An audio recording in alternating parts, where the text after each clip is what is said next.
দর্শক, প্রথম ম্যাচে হারার পর 3 পরিবর্তন নিয়ে বাংলাদেশের শক্তিশালী একাদশ ঘোষণা। চলুন দেখে নেওয়া যাক কারা থাকছেন স্কোয়াড এবং কারা স্কোয়াড থেকে বাদ পড়তে যাচ্ছে। হ্যাঁ দর্শক, নিয়ে থাকছে আজকের ভিডিও, বিস্তারিত জানতে ভিডিওটি সম্পূর্ণ দেখার অনুরোধ রইল। দর্শক, চেন্নাই সিরিজের প্রথম টেস্টে হারার পর এবার কানপুরে ভারতের মুখোমুখি হবে টিম টাইগার্স। সিরিজের দ্বিতীয় টেস্ট ম্যাচটি অনুষ্ঠিত হবে 27 সেপ্টেম্বর থেকে। এই ম্যাচের পিচটি কেমন হবে এই প্রশ্ন এবার 22 গজে ঘুরছে। দর্শক, শোনা যাচ্ছে গ্রিন পার্কে এই পিচটি হবে স্পিন সহায়ক। চেন্নাই লাল মাটির বদলে এখানে কালো মাটি থাকবে। বাউন্স বেশি হবে না এবং বল বেশি ক্যারিও করবে না। এটা প্রত্যাশিত যে গ্রিন পার্কের পিচ চেন্নাইয়ের তুলনায় অনেকটা আলাদা হবে এবং টেস্টের অগ্রগতির সঙ্গে বাউন্সও কমবে। দর্শক, চেন্নাই লাল মাটির পিচে নিয়মিত বাউন্স ছিল এবং সেজন্য উভয় দলের 3 জন ফাস্ট বোলার নিয়ে এবং 2 জন স্পিনার নিয়ে মাঠে নেমেছিল। পিচে তেমন টার্ন না থাকলেও স্পিনারদের জন্য যথেষ্ট বাউন্স ছিল। রবীন্দ্র জাদেজা এবং রবিচন্দ্র আশ্বিন এ নজির স্থাপন করেছেন। দর্শক, বাংলাদেশের দ্বিতীয় ইনিংসে 9 উইকেট শিকার করেছেন তারা। ভারত যখন 2021 সালে কানপুরে নিউজিল্যান্ডের বিরুদ্ধে শেষ টেস্ট খেলেছিল, তখন ভারতীয় দল আশ্বিন, জাদেজা ও অক্ষরের স্পিন ত্রিও নিয়ে মাঠে নেমেছিল।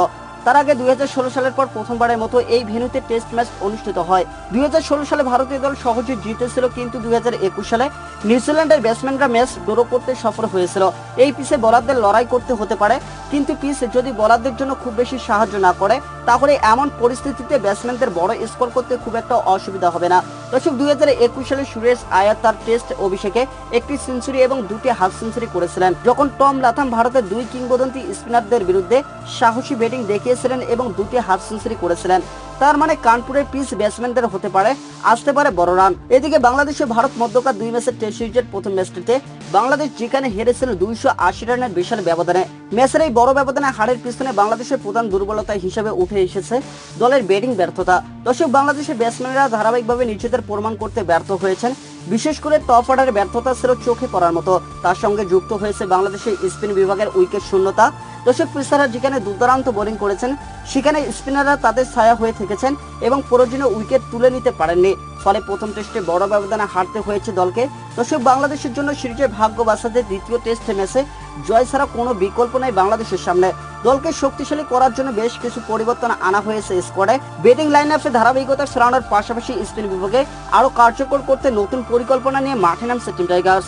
দর্শক, দ্বিতীয় টেস্টের জন্য বাংলাদেশের স্কোয়াডে রাখা হয়েছে অভিজ্ঞ তরুণ খেলোয়াড়দের মিশ্রণ। স্কোয়াডের নেতৃত্বে থাকছেন নাজমুল হোসেন শান্ত, যিনি অধিনায়কত্বের দায়িত্ব পালন করবেন। দলে থাকছেন অভিজ্ঞ খেলোয়াড়রা যেমন মুশফিকুর রহিম, সাকিব আল হাসান, লিটন কুমার দাস, জাকির হাসান, জাকির আলী অনিক। এছাড়াও পেস আক্রমণের জন্য থাকছেন তাসকিন আহমেদ, হাসান মাহমুদ, যারা প্রথম টেস্টে নিজেদের পারফরমেন্স দিয়ে নজর কেড়েছেন। দর্শক, দ্বিতীয় টেস্টে বাংলাদেশের স্কোয়াড নাজমুল হোসেন শান্ত অধিনায়ক, সাদমান ইসলাম, জাকির হাসান, মুমিনুল হক, মুশফিকুর রহিম, সাকিব আল হাসান, লিটন কুমার দাস, মেহেদী হাসান মিরাজ, জাকির আলী অনিক, তাসকিন আহমেদ, হাসান মাহমুদ, নাহিদ রানা, তাইসুল ইসলাম, মাহমুদুল হাসান জয়, নাইম ইসলাম ও খালেদ আহমেদ।